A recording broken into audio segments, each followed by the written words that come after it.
Kaixo, ongi etorria, kabalierien printzipioa azalduko dizut.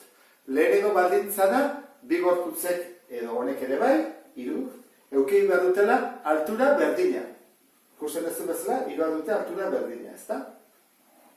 Bigarrena, oinarriaren paralelo den planoarekin mozten badugu, adibidez hirugarren pisuan, ikusten duzu forma duen, lauki bat, ezta?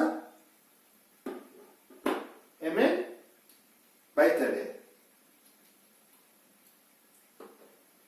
Eta hemen, ere bai. Hiruak berdinak dira, bai, ezta? Orduan, esaten du, hiru hauek, nez eta itxura desberdina izango dutela volumen berdina. Orduan, gogoratu, bi baldintza bete behar ditu. Lehenengoa, altura berdina izatea, eta nahi dugun lekutik mozten dugula, beti ere oinarriarekiko paralelo, sortzen dira ebakidurak berdinak direla. Beti dira forma berdinakoak, bai horrentzako eta horrentzako.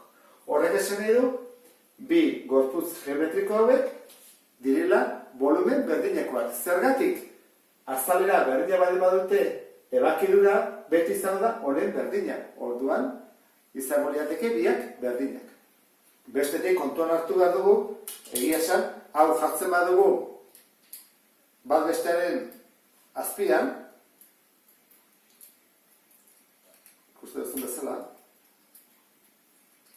lortzen dugu berriro volumen berdina. Eta hau ere bai, nez eta itxura desberdina izan, jartzen badut horrela, lortzen dut volumen berdina.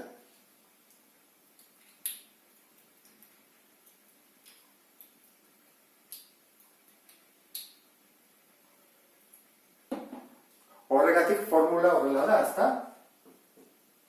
Azalera bidernatura. Formula honetan azaltzen den bezala, kabalierik esaten duen bi baldintzak betetzen dira. Altura behar dula berdina, eta bestetik azalera, oinarriarekiko paralelo den plano batekin mozten badugu, beti izatea azalera berdina. Eta honekin ulertu duzulakoan, beste bat arte, agur.